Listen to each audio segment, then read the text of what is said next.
ನಮಗೆಲ್ಲರಿಗೂ ನ್ಯೂಡಲ್ಸ್ ಅಂದರೆ ತುಂಬಾ ಇಷ್ಟ. ಆದರೆ ಆ ನ್ಯೂಡಲ್ಸ್ ಹೆಲ್ದಿಯಾಗಿಯೂ ಇರಬೇಕು, ಹಾಗೆಯೇ ಮಾಡೋದಕ್ಕೂ ಕೂಡ ತುಂಬಾ ಈಸಿಯಾಗಿರಬೇಕು ಅಲ್ವಾ.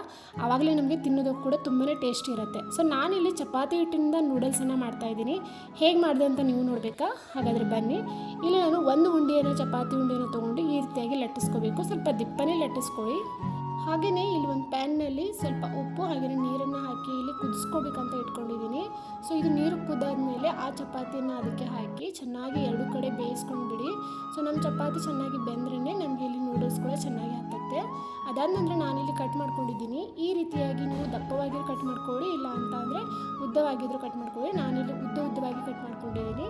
ಅದಾದ ನಂತರ ಒಂದು ಪ್ಯಾನ್ಗೆ ಸ್ವಲ್ಪ ಎಣ್ಣೆ, ಇಲ್ಲಿ ತುಪ್ಪವನ್ನು ಕೂಡ ಉಪಯೋಗ ಮಾಡ್ತಾಯಿದ್ದೀನಿ. ಸ್ವಲ್ಪ ಸಾಸಿವೆ ಹಾಗೆಯೇ ಜೀರಿಗೆ ಮತ್ತು ಇಲ್ಲಿ ಒಂದು ಕಟ್ ಮಾಡ್ಕೊಂಡಿರೋಂತಹ ಆನಿಯನ್ ಮತ್ತು ಒಂದು ಕಟ್ ಮಾಡ್ಕೊಂಡಿರೋಂತಹ ಕ್ಯಾಪ್ಸಿಕಮನ್ನು ಸೇರಿಸ್ತಾ ಇದ್ದೀನಿ. ನಿಮಗೆ ಬೇಕಾದರೆ ನೀವು ಇನ್ನೂ ಇದಕ್ಕೆ ತರಕಾರಿಗಳನ್ನು ಸೇರಿಸ್ಬೋದು.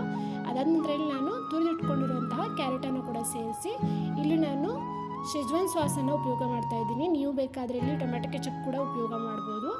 ಮತ್ತು ಇಲ್ಲಿ ಸೋಯಾ ಸಾಸನ್ನು ಸೇರಿಸಿ ನಾವು ಕಟ್ ಮಾಡ್ಕೊಂಡಿರುವಂಥ ಉದ್ದವಾಗಿ ಕಟ್ ಮಾಡ್ಕೊಂಡಂಥ ನೂಡಲ್ಸನ್ನು ಇದಕ್ಕೆ ಸೇರಿಸಿ ಚೆನ್ನಾಗಿ 2 ಬಾರಿ ತಿರುಗಿಸ್ಬಿಟ್ರೆ ಇಲ್ಲಿ ನಮ್ಮದು ಹೆಲ್ದಿಯಾಗಿರುವಂತಹ ಆಟಾ ನೂಡಲ್ಸ್ ರೆಡಿ ಆಗಿಬಿಡುತ್ತೆ. ನೋಡಿದ್ರಲ್ವಾ, ಮಾಡೋದು ಕೂಡ ತುಂಬಾ ಈಸಿ ಇದೆ, ಹಾಗೆಯೇ ತಿನ್ನೋದಕ್ಕೆ ಕೂಡ ತುಂಬಾ ಟೇಸ್ಟಿ ಇರುತ್ತೆ. ಸೊ ಮಕ್ಕಳಿಗೆ ಟಿಫಿನ್ ಬಾಕ್ಸ್ಗಾಗಿರ್ಬೋದು, ಇಲ್ಲ ಅಂತಂದರೆ ಈವ್ನಿಂಗ್ ಸ್ನ್ಯಾಕ್ಸ್ಗೋಸ್ಕರ ಆಗಿರ್ಬೋದು, ಹೆಲ್ದಿ ಆಗಿರುವಂತಹ ಸ್ನ್ಯಾಕ್ಸ್ ನಾವು ಮಾಡಬೇಕಂತ ಆದರೆ ಈ ರೀತಿಯಾಗಿ ಮಾಡಿ ನೋಡಿ. ಏನಾದರೂ ಚಪಾತಿ ಹಿಟ್ಟು ಉಳಿದ್ರೆ ನೀವು ಖಂಡಿತವಾಗ್ಲೂ ಇದನ್ನ ಮಾಡಿ ನೋಡಿ. ಮತ್ತು ನನಗೆ ಹೇಗಾಗಿತ್ತು ಅಂತ ಕಮೆಂಟ್ ಮಾಡಿ ಹೇಳಿ. ಟೇಸ್ಟ್ ಅಂತೂ ಅದ್ಭುತವಾಗಿತ್ತು ಫ್ರೆಂಡ್ಸ್.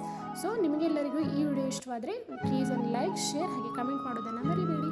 ಸಬ್ಸ್ಕ್ರೈಬ್ ಮಾಡಿ. ಬಾಯ್.